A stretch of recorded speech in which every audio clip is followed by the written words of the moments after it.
Friends, आज हम करेंगे क्लास 7 हिंदी ग्रामर चैप्टर 1 भाषा, बोली, लिपि और व्याकरण।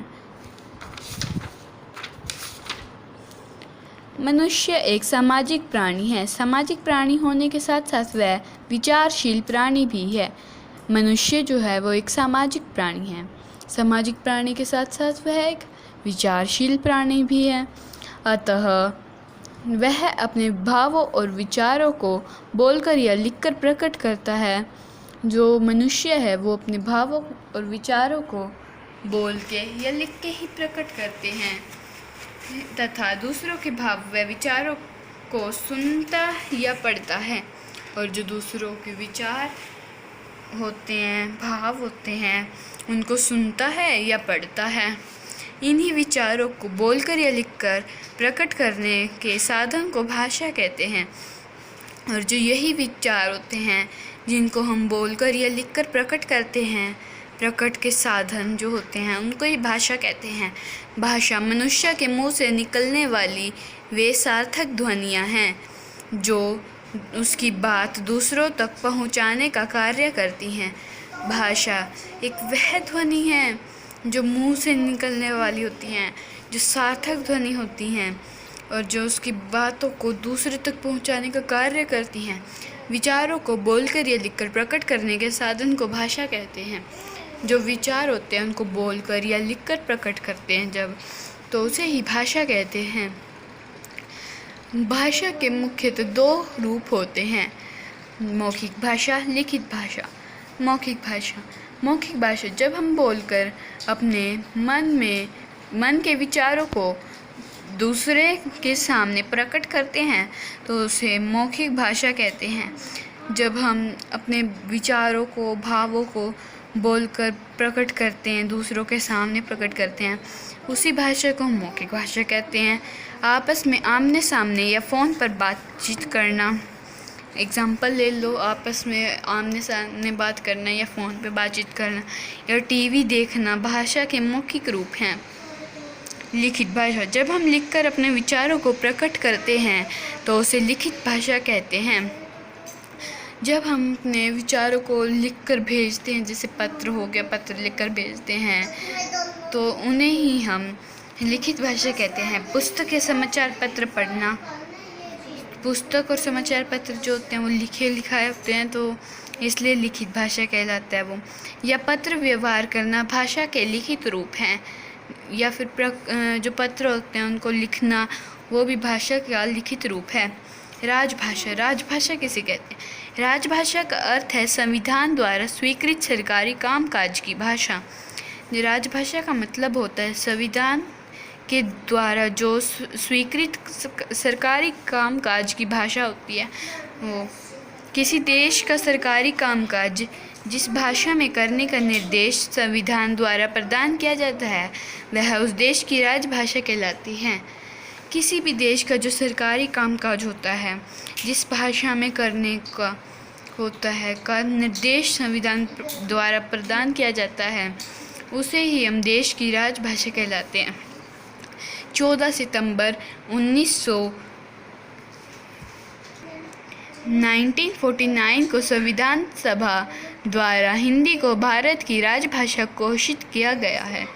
जो 14 सितंबर 1949 को जब संविधान द्वारा हिंदी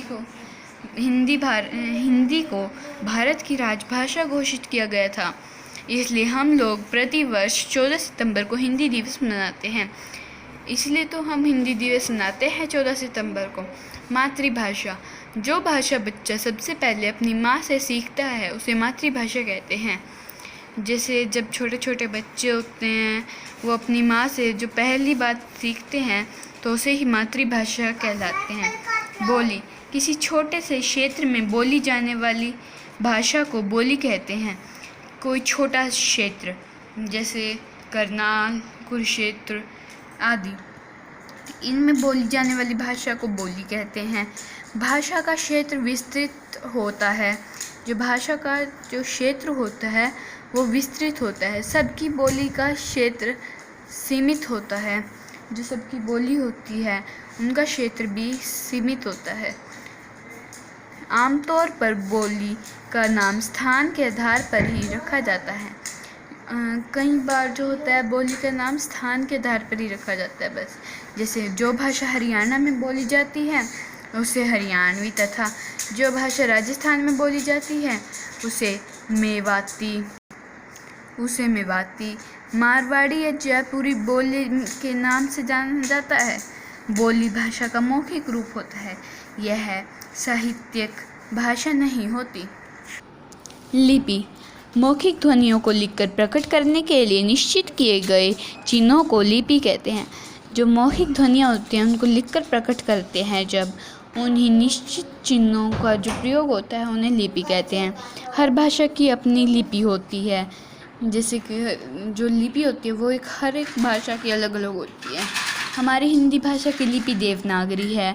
जो हमारी हिंदी भाषा है उसकी लिपि देवनागरी है। विश्व में बोली जाने वाली विभिन्न भाषाओं के भिन्न लिपियाँ हैं। जो अलग अलग भाषाएं होती हैं उनकी अलग अलग लिपियाँ भी होती हैं। विश्व की कुछ भाषाएं एवं उनकी लिपियाँ निम्नलिखित प्रकार से हैं। जो विश्व की लिपियाँ होती हैं वो कुछ इस प्रकार हैं। हिंदी, संस्कृत, मराठी देवनागरी लिपि है। नेपाली, गुजराती, कोंकणी ये इनकी भी देवनागरी लिपि है। पंजाबी गुरमुखी, उर्दू, अरबी, फारसी है। अंग्रेजी, फ्रेंच, स्पेनिश रोमन है।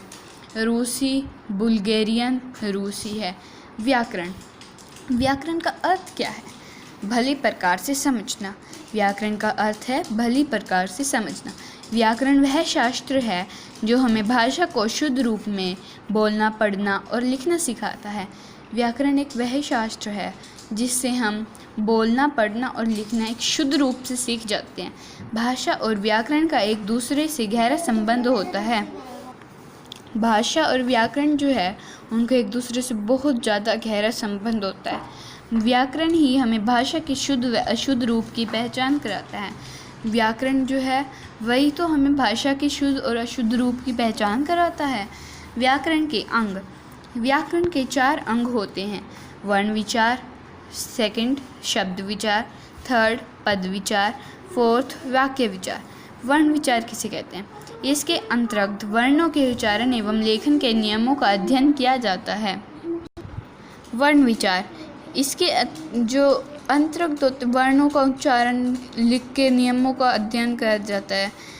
शब्द विचार इस व्यवस्था में हम शब्द के मूल, भेद, रूप तथा रचना का अध्ययन करते हैं।